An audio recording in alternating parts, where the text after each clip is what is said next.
Jamás hasta entonces había visto Weaver una ciudad, pero su único interés al llegar a Arkham se redujo a encontrar el camino que llevaba al recinto universitario. Una vez allí pasó sin inmutarse por delante del gran perro guardián de la entrada, que se echó a ladrar mostrándole sus blancos colmillos con inusitado furor al tiempo que tiraba con violencia de la gruesa cadena a la que estaba atado. Wilbur llevaba consigo el inapreciable pero incompleto ejemplar de la versión inglesa del Necronomicon del Dr. T, que había heredado de su abuelo, y nada más le permitieron acceder al ejemplar en latín. Se puso a cotejar los dos textos con el objetivo de descubrir cierto pasaje que, de no encontrarse en condiciones defectuosas, habría debido hallarse en la página 751 del volumen de su propiedad.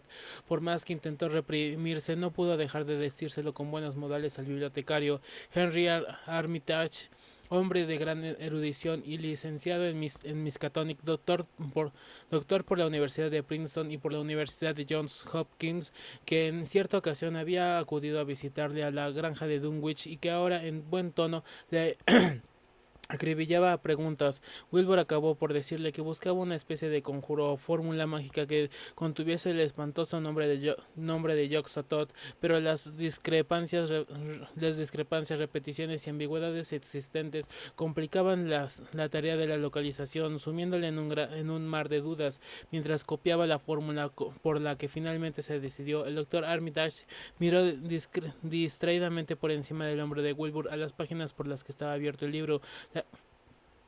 la que se veía a la izquierda en la versión latina del Necronomicon, contenía toda una retahíla de estremecedoras amenazas contra la paz y el bienestar del mundo. Tampoco debe de pensarse, rezaba el texto que Armitage fue traduciendo mentalmente, que el hombre es el más antiguo, el último de los dueños de la tierra, ni que semejante combinación de cuerpo y alma se pasen sola por el universo. Los ancianos son y los ancianos serán, no en los espacios que conocemos, sino entre ellos. Se pasean serenos y primigenios en esencia, sin dimensiones e invisibles a nuestra vista. Yog-Sothoth conoce la puerta. Yog-Sothoth es la puerta, Yog-Sothoth es la llave y el guardián de la puerta. Pasado, presente y futuro, todo es un Yog-Sothoth. Él sabe por dónde entraron los ancianos en el pasado y por dónde volverán a hacerlo cuando llegue el momento. Él sabe que regiones de la tierra hollaron, dónde continúan hoy hollando, y por qué nadie puede verlos en su avance. Los hombres perciben a veces su presencia por el olor que despiden, pero ningún ser humano puede ver su semblante, salvo únicamente a través de las facciones de los hombres engendrados por ellos, y son de las más diversas especies, difiriendo en apariencia desde la mismísima imagen del hombre hasta esas figuras invisibles o sin sustancia que son ellos. Se pasean inadvertidos e infectos por los solitarios lugares donde se pronuncian las palabras y se profieren los rituales a su debido tiempo. Sus voces hacen temblar el viento y sus coincidencias trepidar la tierra. Doblegan bosques enteros, aplastan ciudades, pero jamás bosque o ciudad alguna ha completado la mano destructora. Cada Kadat los ha conocido en los páramos helados, pero ¿quién conoce a Kadat en el, en el glacial desierto del sur, en las sumergidas islas del océano? Se levantan piedras en las que se ve grabado su sello, pero ¿quién ha visto la helada ciudad hundida o la torre secularmente cerrada y recubierta de algas y moluscos? El gran Cthulhu es su primo, pero solo difusamente puede reconocerlos.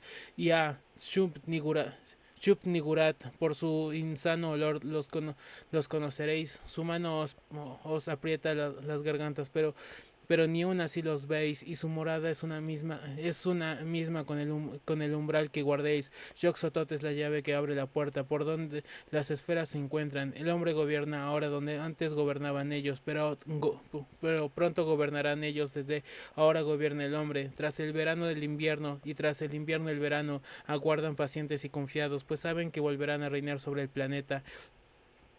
Al asociar el doctor Armitage lo que leía con lo que había oído hablar de Dunwich y de sus misteriosas apariciones y de la tétrica espantosa aureola que rodeaba al Wilbur Waterley y que iba desde un nacimiento en circunstancias más que extrañas hasta una fundada sospecha de matricidio, sintió como si le sacudiera una oleada de terror tan tangible como pudiera hacerlo cualquier corriente de aire frío y pegajoso emanada en un sepulcro. Parecía como si el gigante de cara caprina, enfrascado en la lectura de aquel libro, hubiese sido engendrado en otro planeta o dimensión, como si solo parcialmente fuese humano y procediese de los tenebrosos abismos de una esencia y una entidad que se extendía cual titánico fantasma, allende las esferas de la fuerza y la materia, del espacio y el tiempo. De súbito, Wilbur levantó la cabeza y se puso a hablar con una voz extraña y resonante que hacía pensar en unos órganos vocales distintos a los del común de los mortales. Mr.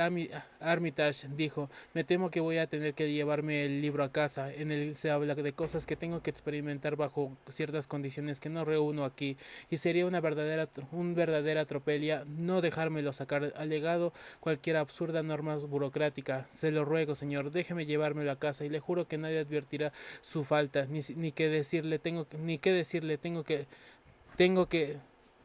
lo traeré con el mejor cuidado. Lo necesito para poner mi versión de Dee en la forma en que se interrumpió al ver la firme negativa dibujada en la cara del bibliotecario y al punto sus facciones de caprino adquirieron un aire de astucia.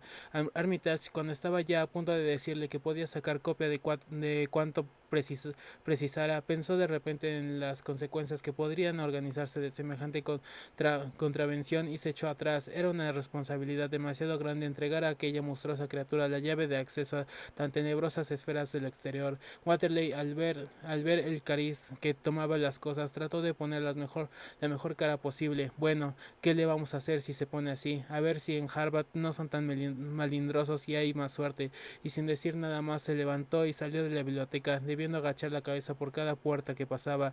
Armitage pudo oír el furioso aullido del gran perro que había en la entrada y a través de la ventana observó las zancadas de gorila de Waterley mientras cruzaba el pequeño trozo de campus que podía divisarse desde la biblioteca. Le vinieron a la memoria las terribles historias que habían llegado a sus oídos y recordó que se decía en las ediciones en las ediciones dominicanas del Arbiters, así como las impresiones que pudo recoger entre los campesinos y vecinos de Dunwich durante su visita a la localidad: horribles y malolientes seres invisibles que no eran de la tierra, o al menos no de la tierra tridimensional que conocemos, corrían por los barrancones de Nueva Inglaterra y acechaban sin pudor desde las montañosas cumbres. Hacían tiempo que estaba seguro de ello, pero ahora creía experimentar la inminente y terrible presencia del horror extraterrestre y vislumbrar un prodigioso avance en los tenebrosos dominios de tan antigua y hasta entonces aletargada pesadilla. Estremecido y con una profunda sensación de asco, encerró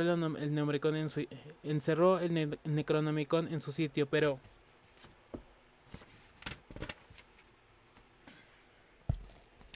una atroz e identificable peste seguía impregnando aún toda la estancia. Por su insano olor los conoceréis, citó. Si no cabía duda, aquel nauseabundo olor era del mismo que hacía menos de 3 años le provocó náuseas en la granja de Waterley.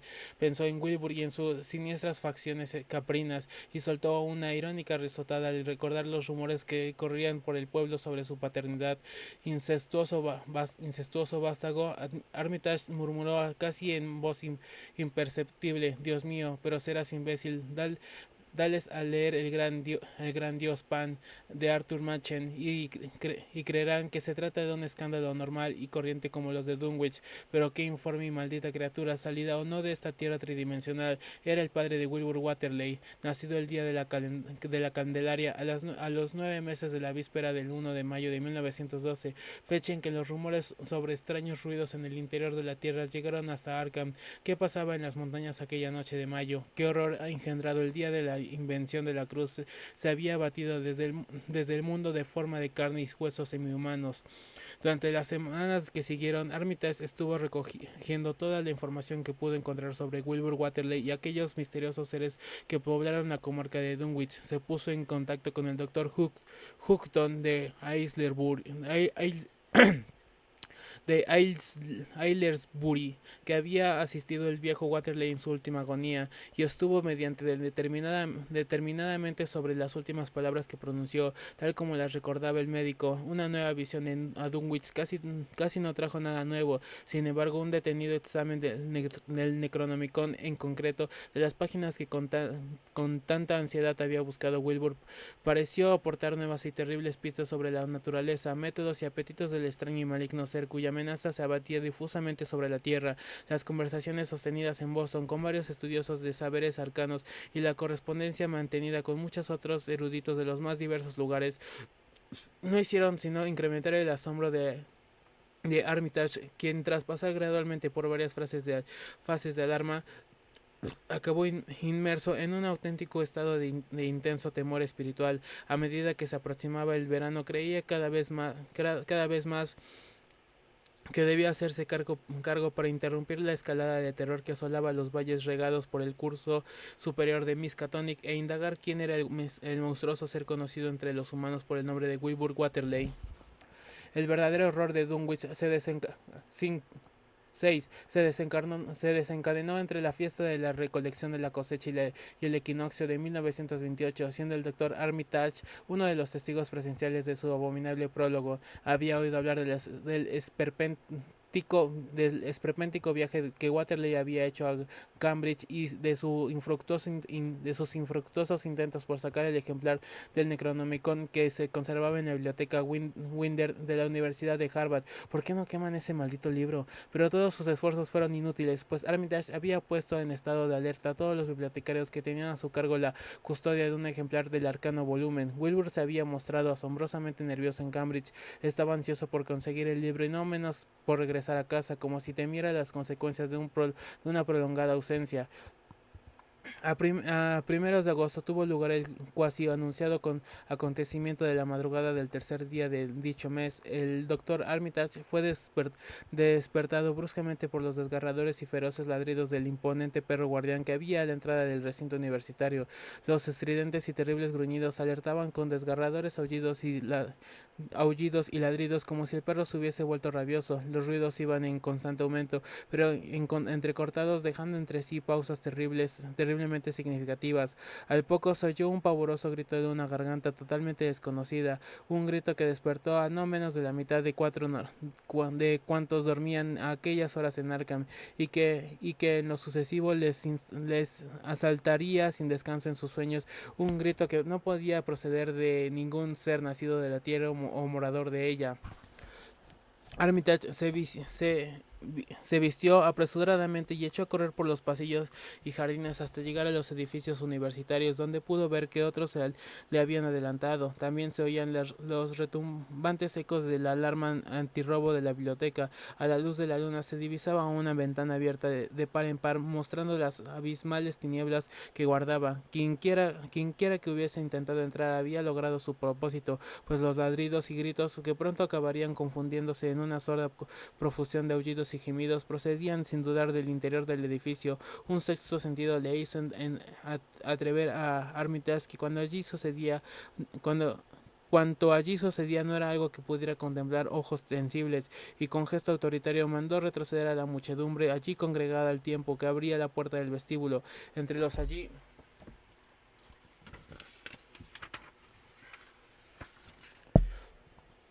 reunidos vio al profesor Warren Rice y al doctor Francis Morgan, a quienes tiempo atrás había hecho partícipes de algunas de sus hipótesis y temores, y con la mano les hizo una seña para que le siguieran al interior.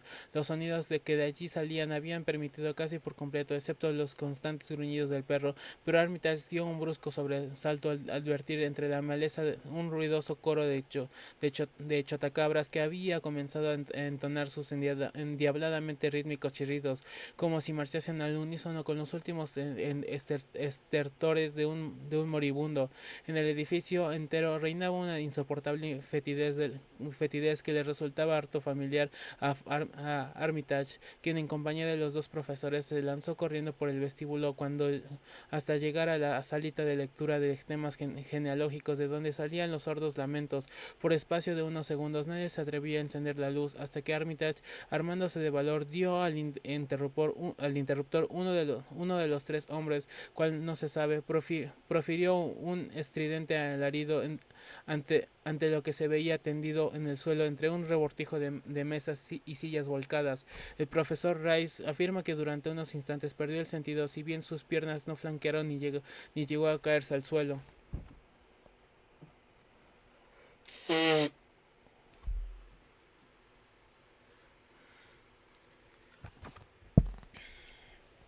En el suelo, encima de un fétido charco de líquido purulento entre amarillento y verdoso y de una viscosidad bituminosa, medio recostado, yacía un ser de casi 9 pies de estatura, al que el perro había desgarrado toda la ropa y algunos trozos de la piel. Todavía no había muerto, se retorcía en medio de silenciosos espasmos, a tiempo que su pecho jadeaba al abominable compás de los estridentes chirridos de las chotacabras que expectantes oteaban desde fuera de la sala.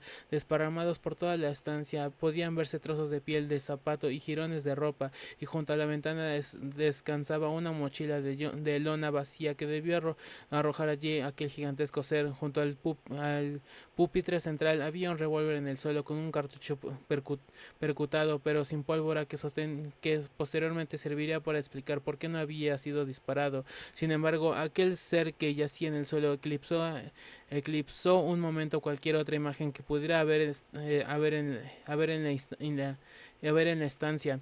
Sería harto trillado y no del todo exacto decir que ninguna pluma humana podría describirlo, pero ya sería equivocado erróneo decir que no podría visualizarse gráficamente por nadie cuyas ideas acerca de la fisonomía y el perfil de general estuviesen demasiado apegadas a las formas de vida existentes en nuestro planeta y a las 3 dimensiones. 2 metros y 74 centímetros. Ya creció bastante.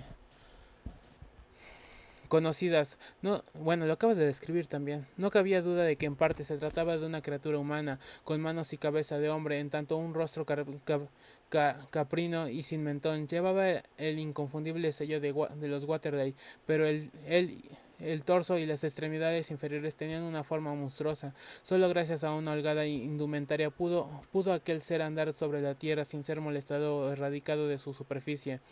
Por encima de la cintura era un ser casi antropomórfico, aunque el pecho sobre el que todavía se hallaban posadas las desgarradoras patas del perro tenía el correoso y reticulado pellejo de un cocodrilo o un lagarto. La espalda tenía un color moteado entre amarillo y negro y recordaba vagamente la piel escamosa de ciertas especies de serpientes. Sin embargo, con diferencia, lo más monstruoso de todo el cuerpo era la parte inferior. A partir de la cintura desapareció toda semejanza con el cuerpo humano y comenzaba la más desenfrenada fantasía que cabe forjarse. La piel estaba recubierta de un frondoso y áspero pelaje negro y del abdomen brotaba un montón de largos tentáculos, entre grises y verdosos, de los que sobresalían flácidamente unas ventosas rojas que hacían las veces de boca. Su disposición era de lo más extraño y parecía seguir las simetrías de alguna geometría cósmica desconocida en la Tierra e incluso en el sistema solar. En cada cadera hundida o en una especie de rosácea lo estás describiendo, y rosácea y ciliada órbita que alojaba lo que parecía ser un rudimentario ojo, mientras que en el lugar donde suele estar el rabo le colgaba algo que tenía todo el aspecto de una trompa o tentáculo, con marcas anulares violentas y múltiples muestras de tratarse de una boca o garganta sin evolucionar. Las piernas, excepto por el pelaje negro que las cubría, guardaban cierto parecido con las extremidades de los gigantescos saurios que poblaban la tierra en los tiempos secundarios y terminaban en unas carnosidades surcadas de venas que ni eran pezuñas de garras.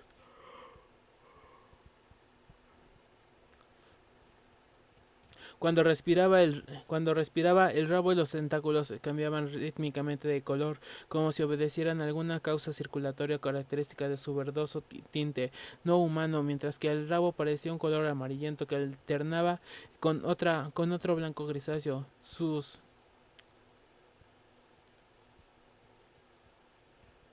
mientras que el rabo tenía un color amarillento que alternaba con otro blanco grisáceo de asqueroso aspecto entre los espacios que quedaban entre los anillos de color violeta de sangre no había ni rastro, solo el fétido y purulento líquido verdoso amarillento que corría por el piso más allá del pegajoso círculo,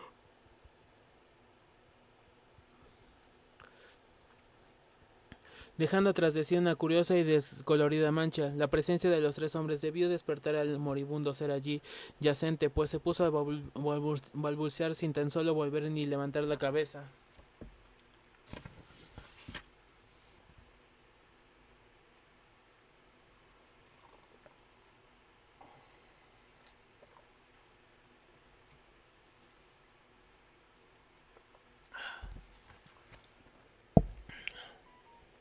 Armitage no recogió por escrito los sonidos que profería, pero afirma con seguridad que no pronunció ni uno solo en inglés.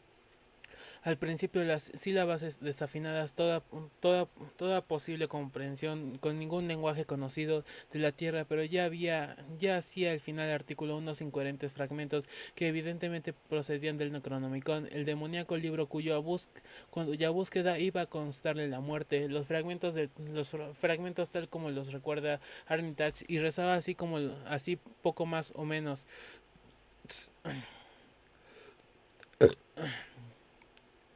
Disipándose su voz en el aire mientras las chocotacabras chirriaban en crescendo rítmico de perversa expectación.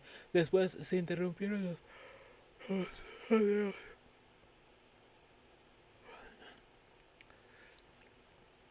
Interrumpieron los jadeos y el perro alzó la cabeza emitiendo un prolongado lúgubre aullido.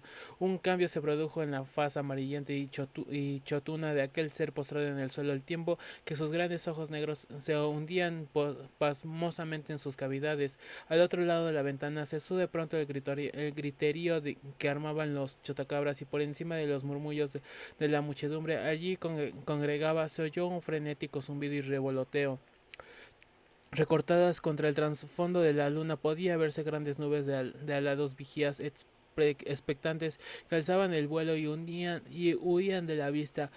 Espantoso solo de ver la presa sobre la que disponían a lanzarse. Súbitamente el perro dio una brusca sacudida, lanzó un espantoso ladrido y se arrojó precipitadamente por la ventana por la que había entrado. Un alarido salió de la expectante multitud, mientras Armitage decía a gritos que los hombres que aguardaban afuera que mientras no llegase la policía el forense no podrían entrar en la sala. Afortunadamente las ventanas eran lo suficientemente altas como para que nadie pudiese asomarse. Para mayor seguridad, echó las oscuras cortinas con su, con sumo cuidado. Entre tanto llegaron los policías y el doctor Morgan, que salió a su encuentro al vestíbulo, les instó a que por su propio bien aguardasen entrar en la hedionda sala de lecturas hasta que llegara el forense y pudiera cubrirse el cuerpo del ser allí postrado.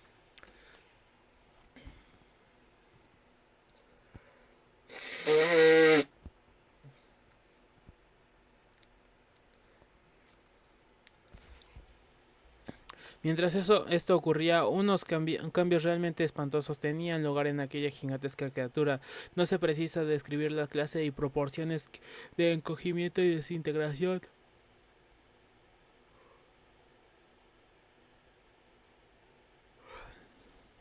Mientras esto ocurría, unos cambios realmente espantosos tenían lugar en aquella gigantesca criatura. No se precisa describir la clase y proporción de encogimiento y desintegración que se desarrollaba ante los ojos de Armitage y Rice. Pero puede decirse que aparte de la apariencia externa de cara y manos, el elemento auténticamente humano de Wilbur Waterley era mínimo. Cuando llegó al forense solo quedaba una masa blancuzca y viscosa sobre el enteramiento suelo, en tanto que el fétido olor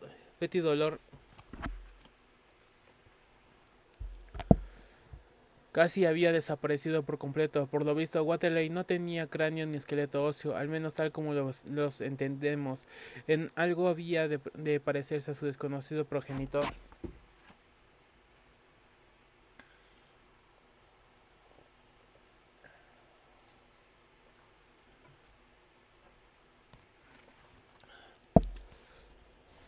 7. Pero esto fue solo el prólogo del verdadero horror de Dunwich. Los funcionarios oficiales desconcertados llevaron a cabo todas las formalidades debidas, silenciando acertadamente los detalles más alarmantes para que no llegase a oídos de la prensa y el público en general, mientras unos agentes se personaron en Dunwich y Aylesbury para levantar acta de las propiedades del difunto Wilbur Waterley y notificar en consecuencia a quienes pudieran ser sus legítimos herederos.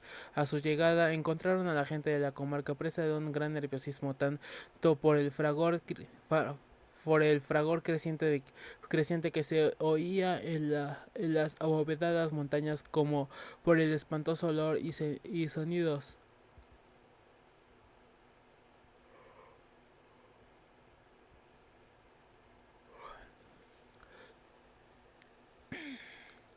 parecidos son.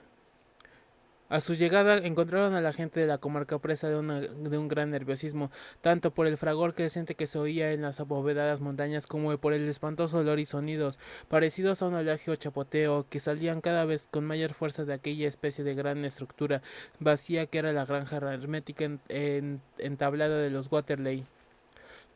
Earl Swyer, que cuidaba del caballo se ganaba y caballo y del ganado desde el fallecimiento de Wilbur, había sufrido una aguda crisis nerviosa. Los funcionarios encontraron pronto una disculpa para que nadie entrase en el hediondo y cerrado edificio, limitándose a girar una rápida inspección en los aposentos que habitaba el difunto, es decir, que los cobertizos que Wilbur había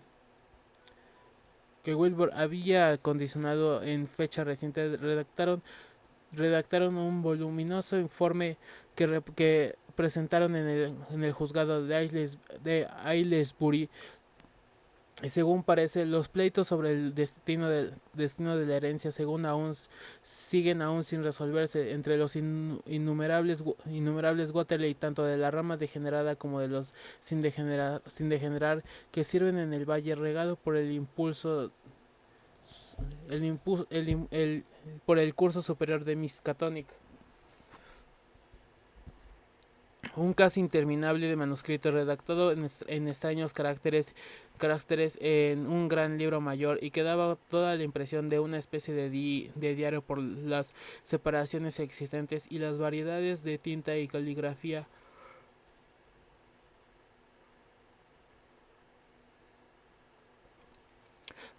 Desconcertó totalmente a quienes lo encontraron en el viejo escritorio que hacía las veces de mesa de trabajar de Wilbur. Tras una semana de discusiones, se acordó remitirlo a la Universidad de Miskatonic junto con la colección de libros sobre deberes cercanos del difunto para su estudio y posible traducción, pero al poco tiempo hasta los mejores lingüistas se dieron cuenta de que no iba a ser tarea fácil descifrarlo. No sé.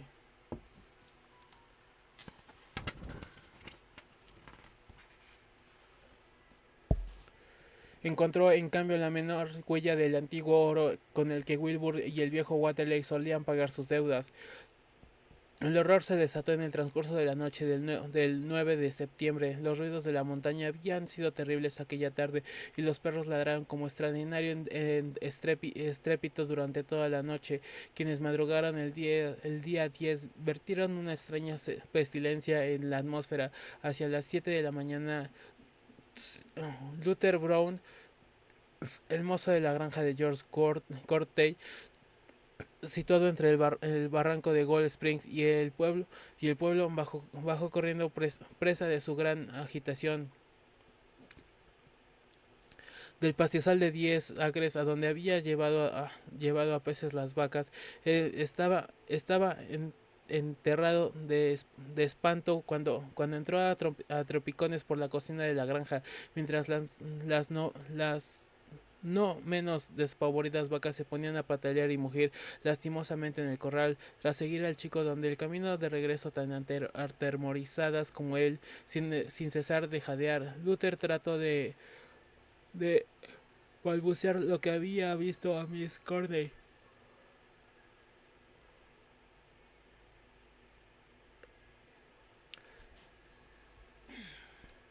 Arriba en el camino que hay por encima del barranco Miss Corney, algo pasa por allí, es como si hubiese caído un rayo. Todos los matorrales y arbolillos del camino han sido cegados como si toda una casa les hubiera pasado por encima. Y eso no es lo peor, por Dios, hay huellas en el camino Miss Corney.